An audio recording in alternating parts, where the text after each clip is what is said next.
So my partner and I bought our condo in July 2020. We were both working our full-time jobs and we saved about 5% of the down payment, which was about $50,000 in 6 months. In today's video, I will share the 5 tips that work for us to make this happen. Skipping a fancy wedding.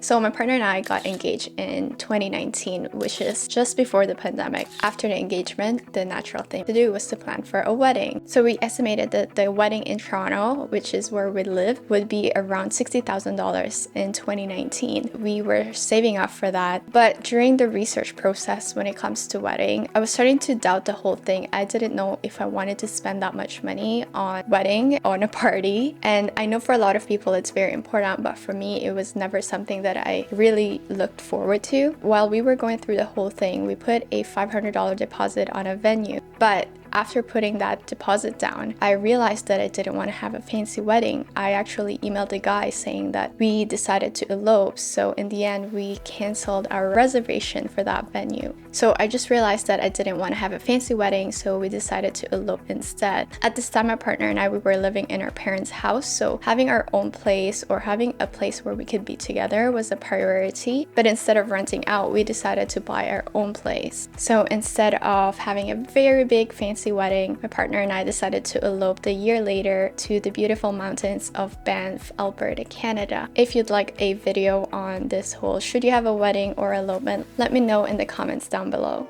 Start a joint account. When my partner and I were dating, we used to have a joint account that was not really a joint account. We used it for our joint expenses. So we would allocate $250, both of us. And so we would have $500 for that month to spend on dates, movie nights, food, whatever. So at this time, we were also living at our parents' house. So we didn't really have any shared bills or utilities, etc. Most expense was really having dates. So we had $500 to spend, and that eventually increased to $1,000 per month. When it was time to buy our condo, we actually increased that $1,000 per month to $5,000 per month savings. So at this time, we were trying to reach $50,000 to $60,000 as soon as possible. And the only way to make that happen within a year is really to increase that amount. So we went from $1,000 per month to $5,000 per month. And that was about 75% of our income at that time. The caveat here is that we were both living at our parents' house and we didn't have any student loans or car loans or anything else. So we were able to do that, and I know how privileged we are to do that. But if you do have these loans on the side, such as student debt or car loans, try to get rid of them as much as possible, or at least one of them. So initially we had $13,000 from saving up as a couple, just in our regular savings habit. And then when we increased our savings amount to $5,000 per month, we reached $37,000 in about 6 months. Limit joint expenses. So this whole thing happened during the pandemic, which means that we had very minimal expenses. We couldn't go out, we couldn't travel, you know the drill. And most importantly, really, we learned how to enjoy each other's company without relying on travel or fancy experiences. So we did things like we cooked at home, we worked out at home, we went on nightly drives, we went on daily walks, and overall, we just got to know each other better. So we were lucky again that this happened at this time during the pandemic. But if, let's say, you're in the position where you want to save up down payment with your partner and you can't really do this, even if it's not pandemic anymore, these are things that you can still do with your partner if you're trying to save up for a house. So instead of going on a weekly date nights on a fancy restaurant, try cooking at home or making new recipes together, baking. And there are just so many small things that you can actually save money on without sacrificing the quality time that you would want with your loved one. Limit personal expenses.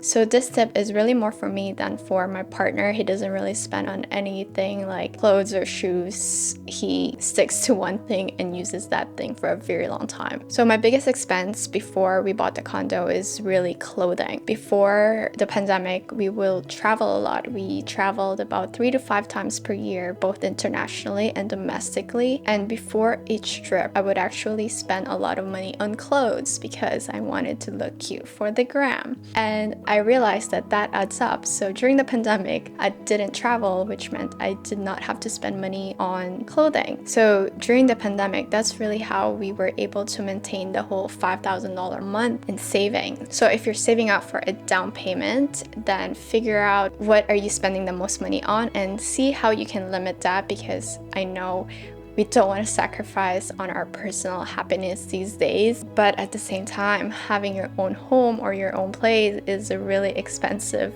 thing that you will want, because it's good for your peace, it's good for your mind, and there's just so many things that I love about living with my husband by ourselves with no parents. And also, after buying a condo, I realized how much money I spent on crappy things or things that I don't really need. So after really buying this place, I learned how to value my money even more. So now I spend money on clothing still, but they have to last longer and they have to be really good quality. These days I spend money on things like online courses, investing in my own skills, and on travel, and on things that will make me happy forever. So even if that's clothing, it has to last a really long time. Borrow money from the parents.